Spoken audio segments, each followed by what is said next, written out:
দেখুন কিছু কিছু ক্ষেত্রে বলে যে এ দেশে উন্নত আছে, কিছু কিছু ক্ষেত্রে ও দেশে উন্নত আছে। তাহলে উন্নত থাকলে তাহলে এদেশে আসার কারণ না এই আমি কেন এখানে এসে একটা ছোট ছেলে হয়েছে।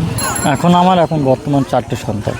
4টে সন্তান। হ্যাঁ। মনে হয়নি কখনো যে একটা দুটো সন্তান নিলে ঠিক আছে, কারণ আমি সেইভাবে সক্ষম না যে আর্থিক দিক দিয়ে যে হচ্ছে সংসার চালাতে পারবো?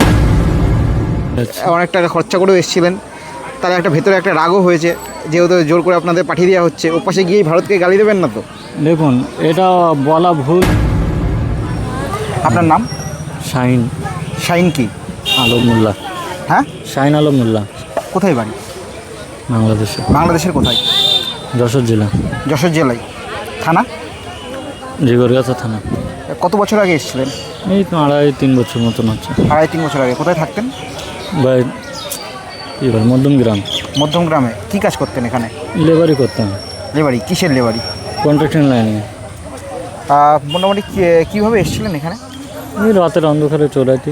রাতের অন্ধকারে দালাল মারফত? কোন বর্ডার দিয়ে এসেছিলেন? তো এসলাম বনগা দিয়ে। বনগা দিয়ে, মানে পেট্রাপোল বেনাপোল বর্ডার দিয়ে। সেক্ষেত্রে দালালকে কত টাকা দিতে হয়েছিল?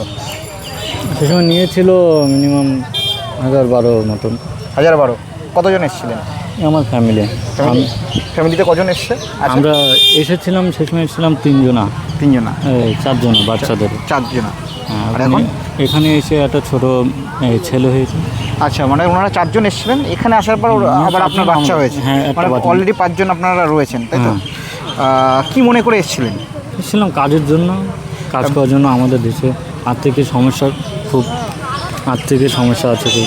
কাজের মাইনের কাজ হিসেবে মাইনে নেই এখানে। আমাদের ওখানে যে সময় আমি এসেছিলাম 350 টাকা রোজ, এখানে চলছিল 500-550। এই জন্য। আচ্ছা, বাংলাদেশে কি কাজের অভাব? কাজের অভাব তো অবশ্যই আছে। এখন বর্তমানে কাজ আছে, অভাব বলা ভুল, কাজ আছে, মাইনেটা সেরকম না। সংসার এখন মোটামুটি চলে না সেরকম।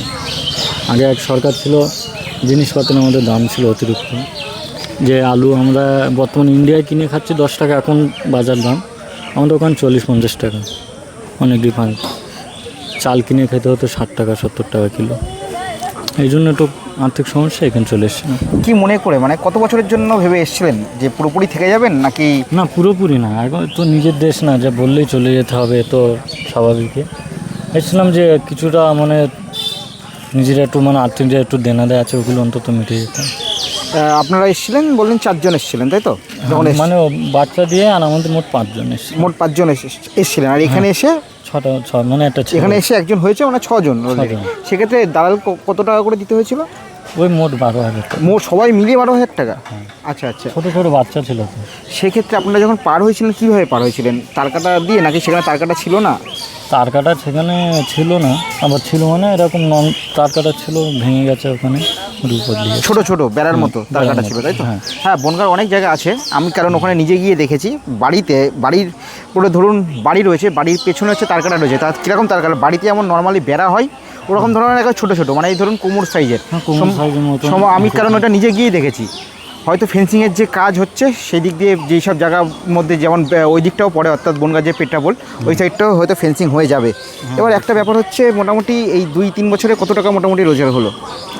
রোজগার তো সেরকম একটা করতে পারিনি, কারণ আসার পরে আমার একটু শরীর খারাপ হয়ে গেছিলো, মাজার একটু সমস্যা হয়েছিলো, পড়ে গিয়েছিলাম কাজ করতে করতে, মাজার চোট লেগেছিলো। তো প্রায় 2-3 মাস কাজকাম সেরকম করতে পারিনি। আচ্ছা আচ্ছা। সমস্যা পড়ে গেছিলো, এই জন্য আর কি অতটা করিনি। আপনার তাহলে এখন কটা সন্তান? এখন বর্তমান 4টে সন্তান। 4টে সন্তান? হ্যাঁ, 3টে আগের সন্তান। সবচেয়ে বড় যে সন্তান তার বয়স কত? তার বয়সে 7+8 পড়েছে। মানে সব একেবারে পিঠাপিঠি? পিঠাপিঠি একদম 2 বছর 1.5 বছরের গ্যাপ আছে। আচ্ছা, আপনার বয়স কত? আমার এখন 28, মানে 28+29 পড়েছে। 28-29, মানে বেশি, খুব একটা বেশি বয়স না। ভবিষ্যতে হয়তো আরও তাহলে ছেলে মেয়ে হতেই পারে, কারণ 28-29 খুব একটা বেশি যেহেতু বয়স তো খুব না। তারপর ঠিক আছে। তা আমি আপনাকে একটা কথা জিজ্ঞেস করি সরাসরি, যেহেতু আপনার ফাইন্যান্সিয়াল অবস্থাটা ভালো না খুব একটা, তার জন্যই তো এখানে এসেছিলেন। সেক্ষেত্রে দাঁড়িয়ে যে যত পরিবারে মেম্বার বাড়বে আরও খরচ বাড়বে, সেক্ষেত্রে দাঁড়িয়ে মনে হয়নি কখনো যে একটা দুটো সন্তান নিলে ঠিক আছে, কারণ আমি সেইভাবে সক্ষম না যে আর্থিক দিক দিয়ে যে হচ্ছে সংসার চালাতে পারবো? আমি এখানে এসেছিলাম যে আমি চেয়েছিলাম যে আর সন্তান না, 3টে হয়েছে ঠিক আছে। তাই এখানে মানে যে সময় আর কি প্রেগনেন্ট হয়ে যায়, 2.5 মাস বয়স, বুঝতে পারি। প্রেগনেন্ট হয়ে যায় বলতে আপনি সে তো হয়েছে, সেটাই হ্যাঁ, ছিলেন বলেই তো হয়েছে, আপনার হ্যাঁ, হাতছাড়া হয়েছে তো হয়নি। অবশ্যই, আমার হাতটা হয়েছে। এবার আমার ইচ্ছা ছিল যে আর দরকার নেই, তো হয়ে গেছে। এখানে এখন ডাক্তার ভাই দেখায়, আইডি প্রুফ চায়, ডকুমেন্টস কিছু নেই, তার জন্য ওটা করতে পারিনি, অবসান করতে পারিনি। আমার সাথে রয়েছে শাহিন আলম মণ্ডল, যার বাড়ি হচ্ছে বাংলাদেশের যশোর জেলায়। তার ইতিমধ্যে 28 বছর বয়স, তার অলরেডি 4টে হচ্ছে সন্তান রয়েছে, যেখানে তার সবচেয়ে বড় যে সন্তানের বয়স 7 বছর, আর সবচেয়ে 8 বছর, আর সবচেয়ে ছোটো যে 1 বছর। 1 বছর। মানে এখনও আপনার হাতে অনেক সময় রয়েছে, যদি আপনি চান আরও অনেক সন্তান আর কি আসতে পারে। আর তা আর দরকার নেই। তা সেক্ষেত্রে দাঁড়িয়ে এই যে এত ম্যানেজ করেন কী করে, মানে আর্থিক দিক দিয়ে সামান্য লেবারের কাজ করে? আমাদের ওখানে যেরকম কাজ করছিলাম, যে একদিনের মধ্যে 1.5 হাজার অবধি কাজ করা যায়। মানে বর্তমানে এখন যদি একদিনে সকাল থেকে 8টার থেকে নিয়ে সন্ধ্যা 6টা অবধি 1.5 হাজার যদি কাজ করে, মানে 800-900 টাকার মতন কাজ করা যায়। আচ্ছা, এখানে আপনি কোথায় ভাড়া বাড়ি থাকতেন? যে ভাড়া বাড়ি থাকে। আচ্ছা, সেই ভাড়ার যে বাড়িতে থাকতেন সেই কি মুসলিম না এমনি হিন্দু, যে বাড়িতে ভাড়া থাকতেন? সেটা আসলে কোনো যাচাই করিনি, তা মনে হতো যে হিন্দু খুব সম্ভবনা। আচ্ছা, এবার যে কোনো বাড়িতে ভাড়া থাকতে গেলে তো হচ্ছে ডকুমেন্টস লাগে। ডকুমেন্টস লাগে। এবার কলকাতা এই জিনিসটা কি মানে ওই সাইডটায় হয়তো পয়সা বেশি নেই, একটু ভালো ভাড়া দিতে নেই, ওরা টাকা দিয়ে। ওটা কি মধ্যমগ্রাম সাইডে না বারাসাত সাইডে? মধ্যমগ্রাম, চণ্ডীপাড়ার দিকে। আচ্ছা, ওরা টাকা পয়সা দিয়ে কম্প্রোমাইজ করে না। আচ্ছা, টাকা পয়সার সাথে কম্প্রোমাইজ করে নেয়। দেখুন, আমরা কিন্তু সাধারণত জানি যে কোনো জায়গায় ভাড়া থাকতে গেলে কাগজপত্র লাগে, যেমন একটা আইডি কার্ড জমা দিতে লাগে, কিন্তু ওনারাও কিন্তু এখানে অনেকে আছেন যারা এসে ভাড়া থাকতেন, সেক্ষেত্রে যারা বাড়ির মালিককে বেশি টাকা দিলে কম্প্রোমাইজ হয়ে যেত। হ্যাঁ, হয়ে যেত। তাহলে এইসব বাড়ির মালিককেও ধরা উচিত, কারণ তারা আশ্রয় না দিলে তো এই মানুষগুলো গিয়ে থাকতে পারতো না। এইসব মানুষগুলো সোর্স নিয়ে যেসব বাড়িতে ভাড়া থাকতো সেই সব বাড়ির মালিকগুলোকেও ধরা উচিত। এবার একটা কথা জিজ্ঞেস করবো, আপনি তো চলে যাচ্ছেন, সেক্ষেত্রে ভেবেছিলেন একটা মোটামুটি রোজগার করে তারপর এখান থেকে যাবেন। জি জি। সে তার আগেই অনেকটা আগেই চলে যাচ্ছেন, ঠিক আছে, চলে যাচ্ছে। অনেক টাকা খরচা করেও এসেছিলেন, তার একটা ভেতরে একটা রাগও হয়েছে, যেহেতু জোর করে আপনাদের পাঠিয়ে দেওয়া হচ্ছে। ও পাশে গিয়েই ভারতকে গালি দেবেন না তো? দেখুন, এটা বলা ভুল যে হলো রাগ না, এটা তো আমার নিজের দেশ না যে আমি এখানে স্বপ্নে থাকতে পারবো। হ্যাঁ, যদি আমি সরকারি মাধ্যমে পাসপোর্টে যদি এসে যদি কাজকাম করতাম একরকম হতো, কিংবা যেটা আরও সরকারি আরও বিভিন্ন পরীক্ষা আছে সেগুলো যদি করতাম, পালন করতাম। আমি তো এসছি ধরো যাকে বলে আপনারা এখন কি বলেন এটা, যে ধরো অবৈধভাবে এসছি আর কি। এখন সেই হিসেবে তো রাগ করা উচিত না। যারা সব মানুষ তো একরকম না। না, আমরা দেখি বারবার, আপনি তো তাও এসছেন এক জায়গায় দালাল মারফত টাকা দিয়ে, এমনি যারা চিকিৎসা করতে আসছে বিভিন্ন কারণে, অনেকেই, সবাই না হলেও অনেকে, ও পাশে যেই গেল সেই হচ্ছে ভারতকে বিভিন্ন কারণে গালি দিচ্ছে, এদিকে আবার চিকিৎসা করতে বিভিন্ন কারণে ভারতেই আসছে, আর আপনি তো এসছেন আমার দালালকে টাকা দিয়ে, সেক্ষেত্রে তো আপনার রাগ হওয়াটাই স্বাভাবিক। রাগ হওয়াটা স্বাভাবিক।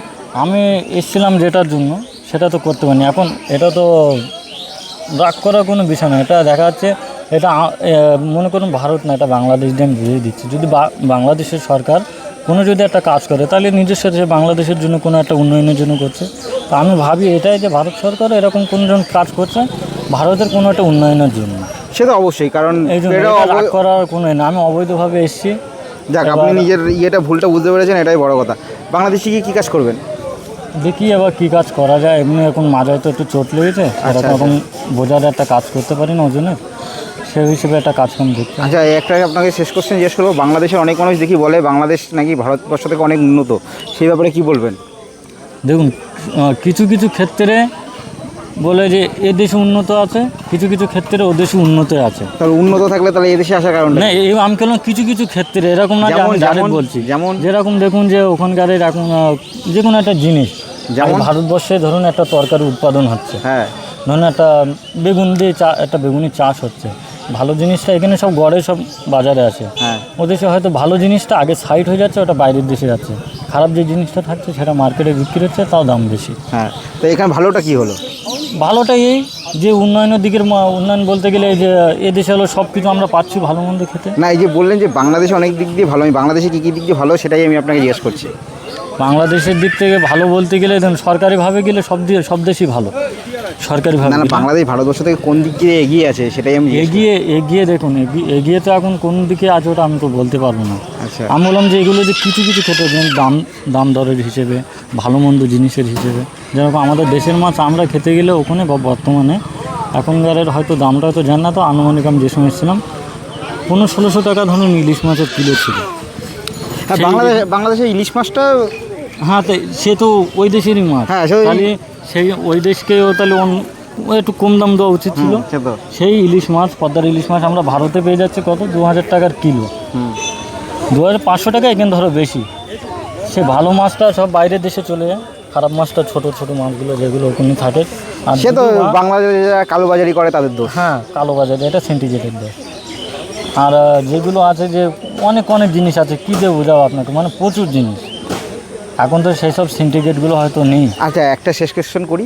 আমরা দেখতে পাই অনেক খেলায় যখন বাংলাদেশের সাথে যখন পাকিস্তানের খেলা হয়, হুম। অনেক দেখি বাংলাদেশি মানুষ আবার পাকিস্তানকে সাপোর্ট করছে। কি করে নিজের দেশে থাকা সত্ত্বেও একটা দেশের মানুষ আবার পাকিস্তানকে সাপোর্ট করতে পারে? এবার দেখুন, আমি তো সব কোনো খেলায় আমার ভক্তিটা নেই। না না, খেলার জন্য বলছেন আপনি, এখন সাধারণ না, দিকে বলছেন যে কোনো একটা ইস্যু আচ্ছা, ধরুন ঠিক আছে, বাংলাদেশের সাথে পাকিস্তানের, মানে অন্য কোনো দেশের মধ্যে ধরুন নীলভাবও নেই, কিন্তু বাংলাদেশের মানুষের পাকিস্তানকে সাপোর্ট করছে, এই ব্যাপারটা কীভাবে দেখেন? এটা কী করে সম্ভব? এবার দেখুন, কেউ কেউ আছে যে ধর্মের দিক থেকে কেউ সাপোর্ট করে। ধর্মে তো সবচেয়ে বেশি মুসলিম, তো তাহলে অনেক বেশি মুসলিম ভারতবর্ষে রয়েছে। আর একটুখানি আমার বলতে দিন। কেউ কেউ আছে, আমি যেটা বলছি। এবার সবাই যে সাপোর্ট করে সেটা আমি জানি না করে কি না, কেন আমি কোনো খেলা দেখি না, আর ও বিষয়ে আমি কিছু বলতেও পারবো না। না, এই জিনিসটা কি ঠিক? এবং ঠিক কি না ঠিক এবং তারাই ভালো বলতে পারবে। না, আপনার তো মনে হচ্ছে একটা টান রয়েছে, যেহেতু ধর্মের দিক দিয়ে একটা, না না, ধর্মের দিক থেকে না। এখন দেখুন, এখন পাকিস্তানের যে বিষয়টা, এখন এই তো দেশের বাইরে অন্য দেশে আবার চলে গেল, ওই দিকে আমি কিছু বলতে পারবো না। কেন ও দেশের আপনি তো বলবেন যে টান আছে, ওসব কিচ্ছু না। টান তো বলতে গেলে আমার ভারতেও টান আছে। কেন আমি বলতে গেলে অনেক দূরে চলে যায়। আমাদের কিছু কিছু আত্মীয় আছে ওখানে বাংলাদেশ বা ধরে নিন ভারতে। আপনাদের আত্মীয় আছে ভারতে? হ্যাঁ, মানে কোথায় আছে? এইদিকে নেই, তো অনেক দূরে আছে, আমরা যাই না সেখানে। আর তো অনেক দূরে মুর্শিদাবাদের আছে। দিকে নাকি কোথায়? মুর্শিদাবাদের দিকে না, বনগাঁর দিকে। বনগাঁর দিকে। ওনারা আমরা কত বছর আগে এসেছেন? এসেন না, ওরা এখানকারেরই। এখানকারই? এখানকারেরই, মানে এখান থেকে রিলেশন কিছু সাইড হয়ে গেছিলো ওপারে, ওই পেটটাও বর্ডার সাইডেই? বড়ার সাইডে। আচ্ছা জমি যখন ভাগটা হয়। আচ্ছা, ওনাদের ওরা গেছে, ওনাদের কেউ কিন্তু যায়নি। এখনও অনেক আত্মীয় আছে যারা হচ্ছে আমাদের যে পেট্রাপোল বিলামপুর বনগাঁর যে পেট্রাপোল, সেখানে কিন্তু তারা কিন্তু আছে দীর্ঘদিন ধরে। তারা এখানেই স্থায়ী বাসিন্দা হয়ে গেছে, তাই তো? মানে সব ডকুমেন্টস দিয়ে এখানে স্থায়ী না বাসিন্দা? না, ওরা আমার আগের থেকেই, আচ্ছা, আগের থেকেই? যখন জমি যখন ভাগ হয়। আচ্ছা আচ্ছা, 71-এর আগের থেকে? হ্যাঁ, 71 আগে তো জমি ভাগ হওয়ার আগে যাদের দরকার ছিল তারা চলে গেছে, যারা মনে করেছে আমি এখানেই থাকবো তারা থেকে গেছে। ওই ক্ষেত্রে অনেক দূরে রাখতে, এই জন্য বললাম। এবার এই জন্য আমাদের কোনো নেই, আর খেলার দিকে কোনো ইন্টারেস্ট নেই। ঠিক আছে, ভালো থাকবেন। বাংলাদেশে গিয়ে এবার কী কাজ করবেন ভাবছেন? দেখি কী কাজ করা যায়, তো বললাম আপনাকে আমার মাজার একটু সমস্যা আছে। ঠিক আছে, সপরিবারে ভালো থাকবেন। তবে আর সংসারটা মানে আর প্রোডাকশন আর না বাড়ানোর অনুরোধ রইল, কারণ তাহলে আপনার পিঠেই চাপ পড়বে, বেশি আরও খাটতে হবে। 4টে অলরেডি হয়ে গেছে। ভালো থাকবেন।